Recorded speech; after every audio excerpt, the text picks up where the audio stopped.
morning. So this is business communication and it looks like this. You don't have a hard copy, I do, okay? So make sure that you read for class assignment, right? You read chapter 1 and you read chapter 14. Let me see. All right? Now, let me tell you something about business communication. I never follow in chronological order the chapters here. I pick and choose whatever I think is necessary for you all, okay? So read chapter 1 and read chapter 14, okay? And what that will give you, hold on, let me write this down, is the ability to create a presentation, okay? And give you the foundation of what business communication is, okay? You read it, and then in chapter 1, okay, after you're done with chapter 1, hold on, you're going to go to, give me a minute, you're going to go to page 29, and here in learning objectives, okay? In learning objectives, you're going to write out the objective, okay? You can do however you want. You can do physically, handwritten, or you can type it out on your iPad. Just make sure that you use, or maybe not, because sometimes notes does not transfer unless you have Word on your iPad, and you're gonna have to download. And I think that that's on your, and it's gonna be expensive. Or you can use your computer, or right, you can figure out your iPad if you have an iPad. If your first term you don't have an iPad, and then you can sort of copy and paste this. And then you're gonna copy and paste number 1. So you're gonna do the objectives. You need to write that out, and you're gonna write out the question for 1, okay? And then you also write out the answer for it, okay? So you write out your objective, you write up your question, and then whatever answer it is, you write that. So you can do on your iPad, okay? And I don't have an extra iPad here. On your iPad, when you can copy and paste, so you don't have to write it, right? Or you can also, there's editing tools in your phone and your iPad that you can use in order to, to be able to tell you, be able to, facilitate whatever work you are doing in terms of like highlighting and stuff like that, okay? So work with whatever it is that you want. Just make sure you get it in. There will be a link to this later, okay? So chapter 1, you need to read it, and then learning objectives, you need to write the objective, and then write the question, and then write the answer. And it's objective 1.1 through objective 1.6, which is question number 1 through question 18, and it's pages 29 to 30 is your homework, all right? Then we go to chapter 14. You're supposed to read chapter 14 as well, all right? And then you do the same deal there, okay? You're going to be doing learning objectives there. So in your chapter 14, on page 468, all right, you have learning objectives here as well. You do the same thing. You write up the objective, you write up the question, and then you write up the answer. And so that is on page 468, and it goes all the way to 470, and it's questions, it's objective 14.1 to 14.5, and it's questions 1 through 24, okay? So we'll do that. This is an ebook you should have already downloaded. So make sure that you learn how to navigate through your ebooks, because there's going to be a lot of ebooks, okay, that you're going to have, and that's the way school's going. Be quiet, because it's very hard to carry a hard copy, paper, it's just easier. Now, I know that there's a lot of people that don't like ebooks, me included. I like my hard copy. That's why I got hard copies, right? Although they're slowly disappearing. So it's something that you're going to have to adjust. I'm so sorry. Okay, so let's talk with you guys about what your midterm is. Now, your midterm is going to be different. So when I talk about midterm for English 133 and English 145 in the daily announcements, That is not going to be your midterm. Do not be confused, okay? Your midterm is going to be different because you are business, and we're going to talk about business. And let me tell you one thing about business, okay? If you do not have a business, you are your own business. You are your own business, and you're the one that is selling your services, your skills, yourself. So you need to improve within yourself, and you need to grow whatever skills and whatever it is that you need in order to have the most amazing business, right? Now, another thing, there's a lot of ideas that we have and we just never go for it. I highly encourage you that if you have an idea that you so want to do, just do it. You know, what happens? Nothing. I mean, make sure that your investment is appropriate and think out your, you know, your money if it's a monetary investment, right? And then figure out what you can do. But usually, you know, go for it. You have nothing to lose. And right now, with everything that's happening, you know, a nice little side hustle is very important and is very crucial. Now, all my clients are millionaires, okay? So I have, one of my biggest clients are like, have a portfolio of like 300 million. My smaller clients have anywhere from 5 to 10 million, okay? So I will be speaking on that. If you're interested, do comments below because they're very, very interesting, okay? So what I've learned through them is that part of the way that they are successful and part of the reason that they make so much money is because they have different streams of income, which creates a diversification of portfolio. And that's what that means. A portfolio is this. This is a portfolio, okay? And so the way that it is discussed in terms of business is like you need to diversify your portfolio. So what it really means is that you sort of have either that, right, or like a file right here, right, and then you sort of have all your stuff that you need in it in order for this, you know, particular portfolio, right, or the other portfolio, and you keep adding on to your portfolio, right? You keep adding on to your portfolio. Let me show you really quick. I don't know if I can figure this out. Let me see. I don't know. I'm not going to be able to pick it up. So, let me see. I don't know if you can see this. Do you see? These are like my files for my real estate, okay? And so, part of that, my diversification. Sorry, hold on. Give me a minute. All right. Sorry, I can't stand it when it's all messy.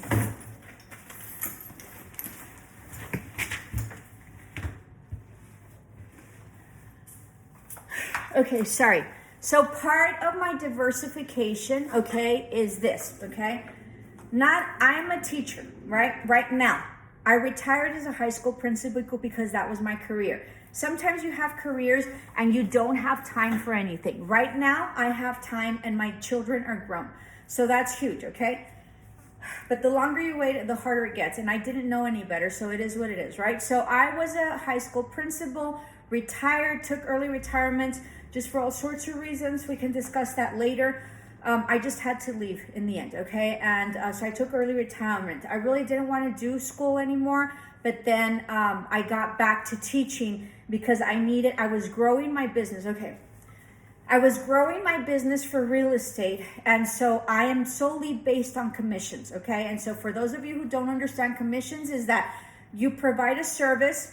If you do it right, like let's say for a retail stores are great because it's a perfect example of commission. If you sell an item, then you get like some sort of money, okay? So when I close a deal, I get a commission. I get a percentage of whatever that deal is, okay? My deals take a long time. They take like 2 to 3 years, okay? So I was running out of money. All right, because by the time the commission was in, well, first of all, I needed to work my deal and I was growing my business. So I hardly didn't have a lot of income coming in because I was growing my business. Okay. So as I grew my business, the commissions, you know, if I like, let's say it took me like a year or two to do the deal. And then, you know, it would take a long time for me to get paid. So what started happening is I started running out of money. Okay. So I was really running out of money, okay? And at the time, I personally, I didn't have my partner whom I was with. So I didn't have any backing or any support or anything of that. So I was supporting my children. They were still in college, and I was doing that. And then I was growing my business, okay? So I reflected and I said, I need a job, right? And I didn't want to go back to school because I didn't want the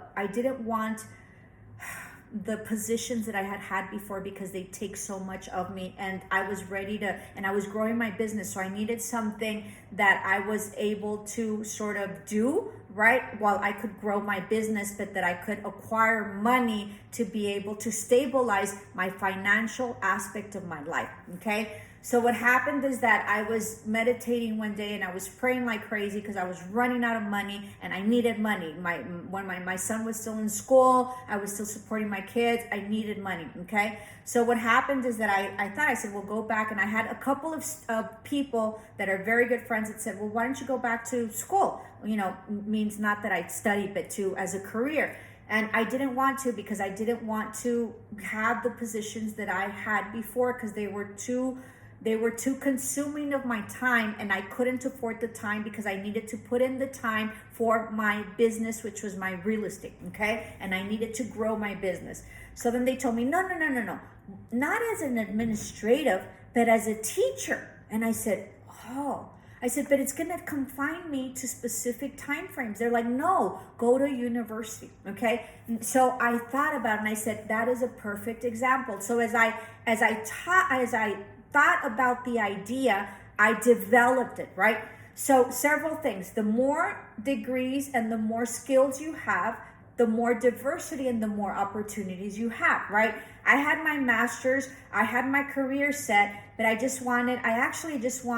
started thinking, I said, if I could just get like a consistently substituting position, then that could really give me the money that I need, you know, as a stability to be able to keep working and put in the time, energy, and effort into my business, which was my real estate, because I really needed to put in a lot of time. And I'm a workaholic, okay? So I was doing contracts like at midnight. I was really hustling, and it was very hard because you don't see any profit and you don't see any progression on it. So it becomes very discouraging, and then you're needing money and you're needing money, and you just have to wait it out, okay? So what happened is that I started substituting, and then when I started substituting, because I'm so good, because this is what I do, right? I was a principal. I had, so I'll tell you all that about later, because it's important for you to understand the opportunity. But anyway, so I finally I got into SU as a substitute, okay? There was a lot of things that happened for me to be there. So I'll talk about that later. This isn't about that because I want to do the midterm. So what happened is that, in the process of substituting, there was a position that was open without me knowing. And so my director kept an eye on me, and then they finally, I got the job. Okay. So I was hesitant because I couldn't, I thought that it would interfere with my business, but it really didn't. And what it did is it created a really nice economical foundation for me that's consistent. Okay. Which is what I needed, okay? So going back to the diversification of portfolios. So these millionaires have like one job, or they have two, or they have a specific business that gives them income where they derive their payment, like their salary. So they, in their business and in their company, have a salary that is attached to them working within their own company, just like every other employee. With that, they have other investments that they have invested in that gives them more money, right? So they might invest. So let's say they do, they have like a business of management, right? Of property. So they have that. But then they have their own portfolio of their own properties that they generate income and rent, okay? So not only do they have this, and they have this company where money's coming in and they have a salary, then they also have an investment that gives them money as well. But everything costs something, right? So that investment might have cost something, okay? So they have different incomes. So let's take me, which I'm small, right? So I have my career, which is teaching, and so I do that. And then I have my real estate business, which is what I work on, and then that gives me money as well. Okay, so I use, so then what happens with people that have different diversifications of portfolio, they use one portion to live while they sort of save and invest the other money in other areas. Okay, so not only do I have my real estate business, but I also am a dream interpreter, right? So I have that business. That business has been really hard for me to take off the ground. It takes a lot of time. It's weird, right? Because it's not something that, I'm selling a service that is not tangible. Like with school, you get your degree, right? With real estate, you get a property. With dreams, you just get an interpretation, right? That is crucial, and it's information that you need, but it's not tangible. You can't touch it. So that's been very hard for me to really get off the ground, okay? But I'm hoping, and it is a business, but really I have my heart in it, and I'm in it because I feel I need to help people, okay? But that is another business. So in essence, I have 3 businesses, okay? Two of the, I have 2 businesses, right? And then I have a career where I'm an employee at.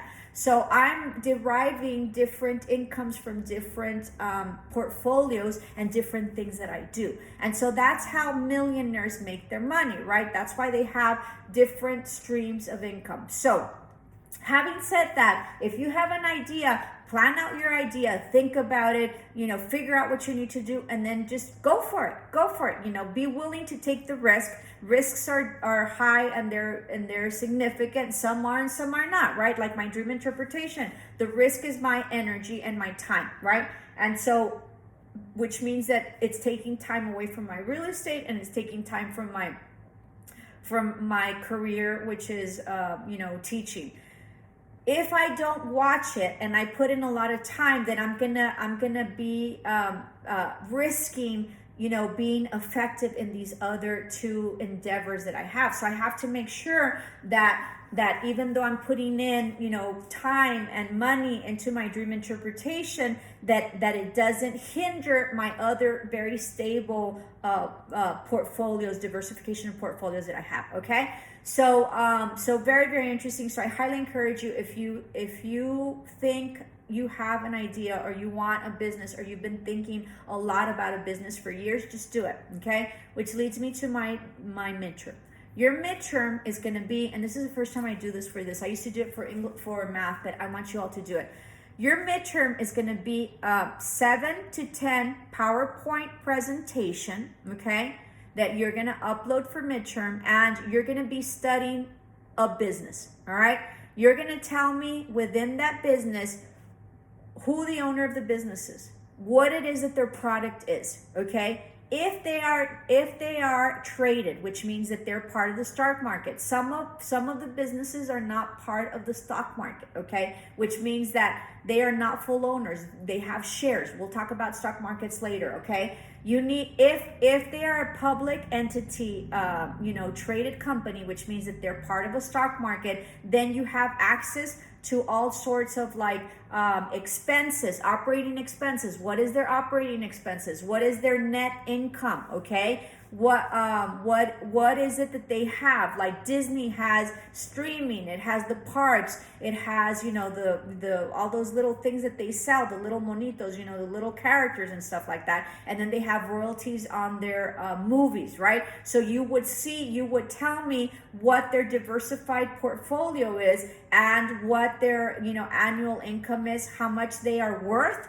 Okay, and anything that you can find. If you cannot find information on income, expenses, operating expenses, net value, gross value, and all that, then don't pick it, because that means that they're a privately owned company, which means that they do not have to disclose any of their money. And a lot of people don't want to disclose their money, right? But if they're publicly traded, they will have to, because they have shareholders. So everything will be public. So I highly encourage you to pick a public company, because everything else is going to be very difficult for you to gain and get. Okay. So if you want to do the PowerPoint that with more slides, that's fine. You're going to have to do an introductory slide where it states what your name is and what the title of your company, the company that you studied, so put a title of whatever company you studied for, and then, do an introductory page.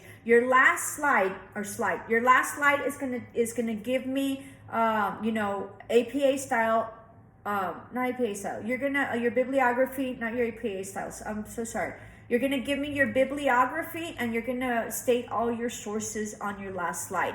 Your middle slides, right? So that gives you either 5, or if you want to do 10, that gives you 8 slides available. That's where you're gonna have all your information on this company. Make it pretty, make it visually, what do you call it? Like visually appealing. Sometimes we pick fonts that we can't see because they're either too far or they're too curly, and you can't figure out what the font is.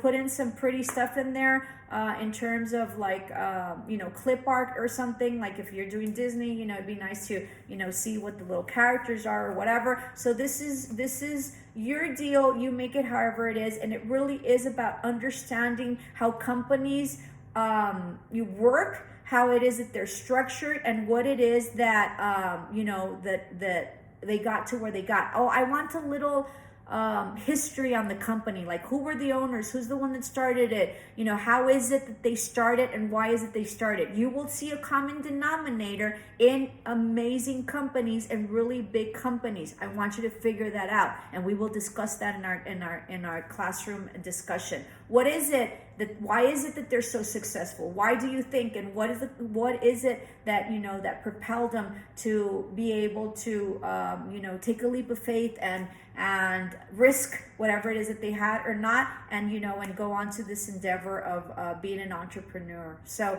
that is your midterm. If you have any questions, let me know, and then you have those classwork that you're gonna have to be working on. We will be doing turning in our midterm probably Wednesday of next week. Okay, so you have, from right now, you have a full week. Get this in, and then after you're done, then start really researching your business and your company. There's nothing more exciting than money and business, okay? And that is what America's made out of. Then we're made out of businesses, okay? And SU is a business. It's a school, but it's a business, right? And so, so it's very, very, very exciting when you reap the rewards of whatever it is that you're working on. It's sort of like going to school and then finally getting your degree, right? A business is the same way, where you've worked, you faithfully put in the time, you've invested, you put in money, energy, time, or whatever, and then you reap the rewards. I will tell you this: everything takes time, money, and energy. Your cheapest thing will be money. If you can pay for it and get it done, you're gonna be, that's the easiest thing you're gonna do. The hardest thing in life is time and energy. Namaste. Much luck. Bye.